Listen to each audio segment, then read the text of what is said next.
I got loyalty, got royalty inside my DNA. I got war peace, got war and peace inside my DNA. I got power, poison, pain, and joy inside my DNA. I got royalty inside my DNA. Yo, what up, guys? It's your boy SonTj here to review My Hero Academia manga chapter 269. I missed 268 because I was on break. And yes, so very detailed chapter with a few things that I really liked in here. And again, there's no need to cover this for like 10 minutes or so, but pretty much we got some big points here. Mirako is still alive. Granted, she is bloodied. Homegirl's missing an arm, missing like a rib, got like chewed up leg parts and everything. So, but Endeavor is able to take care of her. And we learned that Mirako was only fighting for 5 minutes and she got done like this. But granted, 5 minutes is a long time in a fight. And she was fighting all high-end no moves, where one high-end no move gave Endeavor a real big trouble. Granted, those no moves wasn't like fully developed, and it got rougher and rougher the more that their eyes start opening. But definitely, she is one of the strongest pro heroes they have, and hopefully, when they figure out a way, because I think she's gonna get a prosthetic arm or get something done to her where she can come back strong, that she's at least matches her prime and power, because she's a very powerful character. But pretty much all the no moves are like kind of like, oh, Endeavor, you're #1, and I guess they're really attracted to like the most powerful fighters. So that's something there. Then you got the shield hero being really happy for Mirako being alive. And one of the big key points of this fight against the no moves is that Aizawa's ability to like erase quirks with his eyes open. Some of the no moves are trying to avoid his ability, but him being around really helps out the team.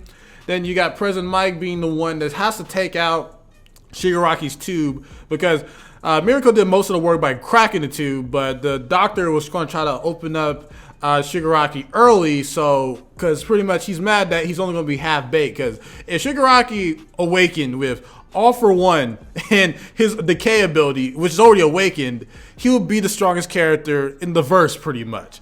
But since he's going to be limited, it's going to be kind of crazy. But Loud Mike was able to break the tube, and the doctor's room are saying like, you know what, he's without him getting full time to really heal, he's gonna die. All for One's dream is over, and I call BS, man. They're just setting it up for everyone to feel like the heroes won, that the day is done. But you can tell All for One is smiling at the bottom picture on the last page, and Shigaraki looks like he's about to take a breath. You know what I mean?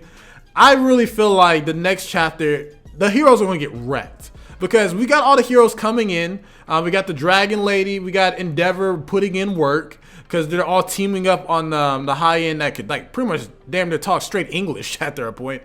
But yes, this chapter is a setup for Shigaraki about to break down these heroes, man. Like, Shigaraki is gonna prove that if he's not top 3 in the verse, he's #1 with his OP quirk, where he can pretty much destroy anything with like barely touching anything, and with All for One's powers and with no moves regeneration, because his body regenerated a lot because he lost a lot of like health and skin when he used his awakened quirk. He's about to wreck in shop.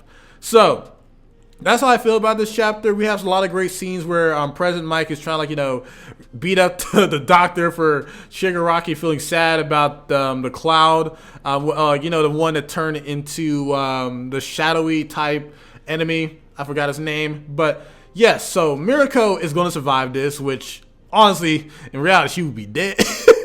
But the fact that she survived 5 minutes against all those high ends that was developing really shows she's one of the most powerful pro heroes. And the fact that Shigaraki is quote-unquote dead is BS. He is the final villain of My Hero, at least in my opinion, because All for One, he was kind of like a precursor, because All Might and All for One are like a precursor to Final Deku and Final Shigaraki. So let me know what you guys think in the comment section down below. How do you feel about this chapter? You're happy that Mirako, the Bae, the new Yoruichi is doing okay, and that Aizawa got to do some real cool stuff, and President Mike actually got to do something useful with his voice, actually stopping the doctor from making Shigaraki the strongest character in this franchise. So yeah, that's how I feel. I'll give this chapter a strong 8 out of 10.